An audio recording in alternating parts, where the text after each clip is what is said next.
welcome. I'm Wang Mamang. It's 7 p.m. in the Chinese capital and 1 p.m. in Damascus, where we report our top story. Coming right up on Asia Today. एक वानर सेना से हार गया। क्यों? क्योंकि असत्य पे सत्य का विजय होता है।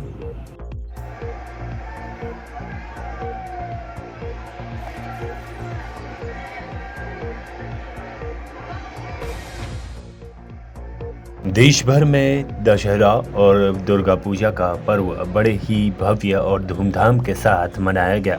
इसके साथ ही समाजसेवी कुंवर अजय सिंह ने एक कार्यक्रम में संवाददाता सम्मेलन में कहा, देश में रामलीला हो या धार्मिक कार्यक्रम समाज को जोड़ने का काम करते हैं, साथ ही भाईचारा को बढ़ावा देते हैं। उन्होंने कहा कि मौजूद समय में लोगों के धर्म व आस्था से जुड़े सांस्कृतिक कार्यक्रम लोगों के बीच अपनी संस्कृति से परिचय कराने का काम कर रहे हैं। कुंवर अजय सिंह ने का कहना है कि दिल्ली में इस बार की रामलीलाओं में बढ़ चढ़ कर भाग लिया है, जो बहुत ही सराहनीय है। उन्होंने कहा कि धार्मिक कार्यक्रम होते रहने चाहिए। रामलीलाओं का मंचन हमें धर्म से अवगत कराता है। आप भी सुनिए क्या बोले कुंवर अजय सिंह। मैं दुर्गा पूजा की सब आपके व्यूअर्स को शुभकामनाएं देता हूँ। दुर्गा पूजा में सब लोग अपना फास्ट करते हैं, व्रत करते हैं और दुर्गा पूजा से जो ईविल के ऊपर अच्छाई की जीत है उसको मनाते हैं। पूरा देश जो है वो लक्ष्मी के लिए तो मैं एक बात कहना चाहूँगा, रावण का बहुत बड़ा परिवार था। ऐसा कहते हैं कि 1 लाख भूत 1.25 लाख नाती और रावण के घर दिया न बाती। मतलब जिसके 1 लाख भूत थे और 1.25 लाख नाती थे,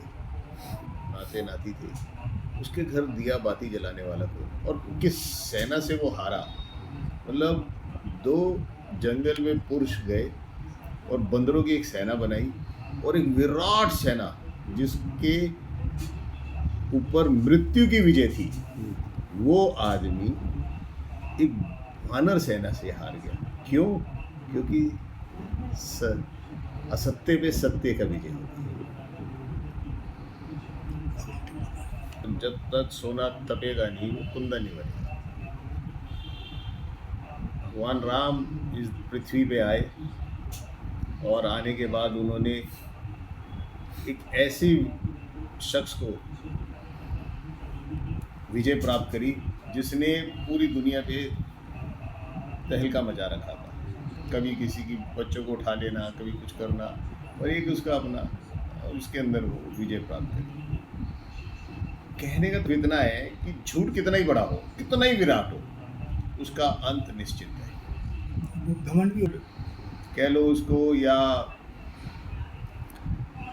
क्योंकि उसके पास मृत्यु में भी विजय थी। 10 सर थे, 10 सर जितना कहते हैं कि 10 सर की इतनी तो बुद्धि थी उसके पास, और उसके बावजूद वो एक आम सेना से हार गया क्योंकि वो असत्य के पग पे था और भगवान राम सत्य के पग पे थे। लेकिन क्योंकि जो रावण को जलाया जाता है, ये सिर्फ इसलिए बताया जाता है कि आज के दिनों में भी अगर आप देखेंगे तो दुनिया भर में झूठ, फरेब, भाई भाई से प्यार नहीं करता,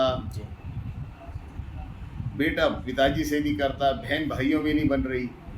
ये कहने का तात्पर्य है कि आप सत्य में रहो, और जब आप उसको हर साल देखते हो, सब मैं कह रहा हूँ हमारे देश के एक एक आदमी को एक एक लाइन पता होगी रामायण की, एक एक दृश्य पता होगा जब रामायण चलती है, मगर उसको क्यों देखते हैं? क्योंकि वो आजकल समाज कलयुग है ना, वो हो नहीं रहा, और वो चाहते हैं ऐसा हो, ऐसा भाई हो जो खड़ाऊ को पूजा करे, ऐसी पत्नी हो जो जंगल में साथ जाए, और ऐसे भाई हो जो अपने ऐशो आराम छोड़ के अपने भाई का साथ दे। वो होता नहीं, इसलिए तो इसको देखते हैं और इसका आनंद हर साल उठाते हैं, और हर साल कोई ना कोई साथ अपने हृदय में कोई ना कोई रामायण में बहुत तेजी से परिवर्तन कर रहा है। तो जो परिवर्तन कर रहा है वो आप देखें कि एक बहुत सिंपल सी बात है कि इब्राहिम लिंकन की मौत अमेरिका में हुई और इंग्लैंड में 1 हफ्ता लगा न्यूज़ पहुंचने में, खबर पहुंचने में 1 हफ्ता लगा उस समय, मगर आज अमेरिका में कुछ बातें 1 सेकंड में आ गया। तो समय बहुत तेज़ी से परिवर्तन कर रहा है, तो इसमें भी परिवर्तन है। मगर एक अच्छाई की बात यह है कि हर साल भगवान राम की इतनी भव्य, हर गली में, हर मोहल्ले में इतना बढ़िया समारोह मनाते हैं रामलीला के उसमें, और इसको दोबारा याद करते हैं कि दोबारे से ऐसा युग आए, ऐसा समय आए कि सब प्यार मोहब्बत से रहे। युवा पीढ़ी को ये है कि किसी भी गलत रास्ते पे नहीं चलना जी, किसी भी गलत रास्ते पे आपको नहीं चलना है, आपको सत्य के रास्ते पे चलना है, अच्छाई के रास्ते पे। अगर आप गलत रास्ते पे चलेंगे तो कितना भी भव्य काम क्यों ना हो, रावण के कहते हैं सोने चांदी की दीवारें थी जी, ठीक है, उससे खूबसूरत महल पूरी दुनिया में नहीं था, पर आप देखो एक सेना नहीं उजाड़ दिया, और बंदरों की सेना नहीं। आप देखो ना, तो कितना ही बड़ा विराट क्यों ना हो, अगर चीज़ गलत है वो गलत है, उसकी तरफ नहीं इनको मुड़ना है, बिल्कुल सत्य के उस पर चलना है, सीधे रास्ते पे चलना है। जैसे भगवान राम को एक कॉल ही तो था, एक वादा ही तो था, जिस वादे के ऊपर भगवान राम निकल गए, और जब वो निकले तो वहाँ पे भी कल्याण करते चले गए।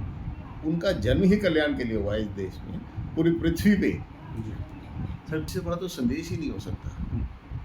आप समझो कि लक्ष्मण ने कभी अपनी भाभी का मुंह ही नहीं देखा, चरण के अलावा कुछ नहीं देखा, क्या संदेश, मतलब आप साथ रह रहे हैं और आपने नहीं देखा। बेटा पिताजी के एक वादे पे निकल जाते हैं, मतलब आपका राज तिलक हो रहा है और आपको कह दिया जाए कि आप जाओ, और जब भरत को पता चलता है और वो भरत आता है भाई, मतलब क्या बात है, तो सोच ही नहीं सकते। मैं कह तो रहा हूँ, भरत आए वहाँ पर और सबसे पहले प्रणाम भगवान राम ने किसको करा, कैकेयी को करा। वो बेटा, वो माँ, वो प्यार, वो भाई, ये इससे बड़ा संदेश क्या होगा कि भाई आप अपने परिवार को संभालो। अगर एक आदमी अपने परिवार को संभाल लेगा, देश अपने आप संभल जाएगा। आजकल जो कोई परिवार ही तो नहीं संभल रहा। तो हमारे चैनल्स के माध्यम से जनता को जितना भी रामायण को देखें और इसको ग्रहण करें अपने अपने परिवारों में, इससे खूबसूरत ग्रंथ दुनिया में नहीं बन सकता, ना बना है ना बनेगा।